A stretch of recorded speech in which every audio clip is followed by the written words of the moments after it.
राधे राधे। जय श्री कृष्णा। पुरुषोत्तम मास के अध्याय 3 की कथा आपको इस वीडियो में सुनाई जा रही है। समस्त ऋषियों से श्री सूत जी ने कहा, हे सूत जी, नरसखा नारायण ने नारद जी को जो कथा सुनाई है वह आप हमें सुनाइए। सूत जी बोले, नारायण ने नारद से जो भी कथा सुनाई है मैं आपको भी उसी तरह से कथा सुनाता हूँ।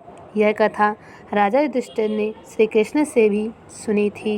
एक बार धर्मराज अजातशत्रु राजा युधिष्ठिर को दुष्ट दुर्योधन ने कपट करके जुए में हरा दिया था।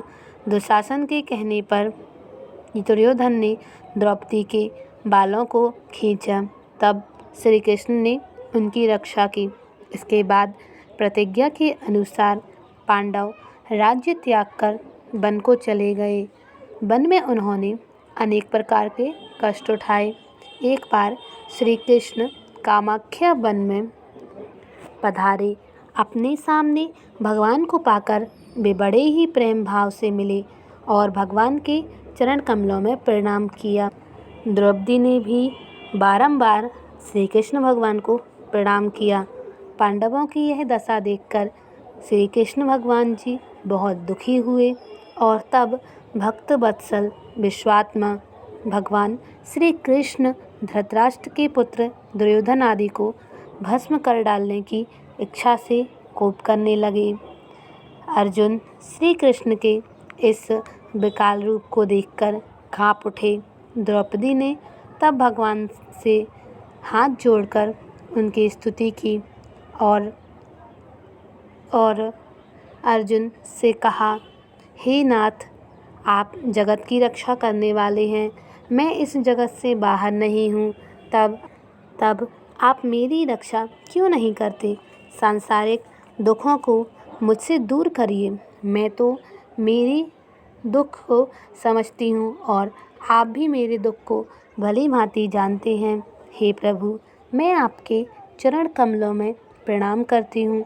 श्री नारायण जी कहने लगे। इस तरह अर्जुन की प्रणवत विनती एवं बारंबार प्रणाम करने पर भगवान श्री कृष्ण ने अपने क्रोध को त्याग दिया। सूत जी बोले, हे ऋषियों, तब पांडवों ने संतोष माना और उनके भयभीत मुख फिर से खिल उठे।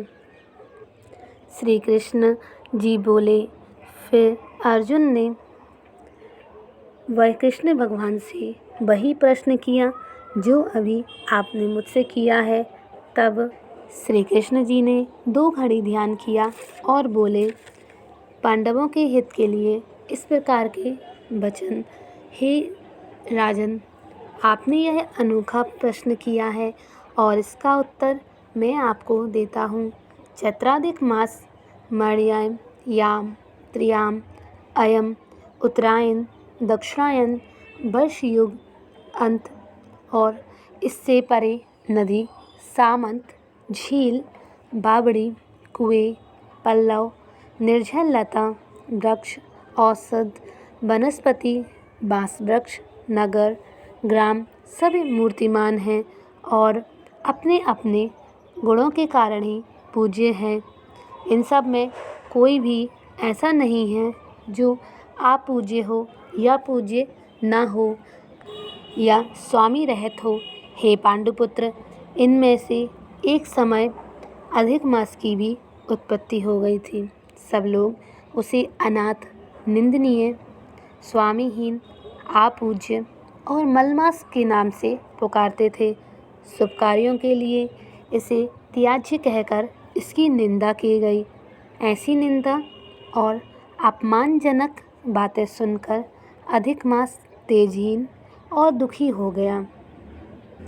फिर वह अत्यंत चिंतित होकर मरणासन्न हो गया और अंत में वह मेरे पास आया। हे अर्जुन, वह बैकुंठ में आया और उसने मुझे साष्टांग दंडवत किया। मेरे दर्शन पाकर वह करबद्ध होकर अपनी आँखों में आंसू भरकर खड़ा रहा। अध्याय 3 का यही समाप्त हुआ। अध्याय 4 आपको नेक्स्ट वीडियो में मिलेगा। उसके लिए आप डिस्क्रिप्शन में लिंक आपको मिल जाएगी। धन्यवाद। राधे कृष्णा। जय श्री राधे राधे।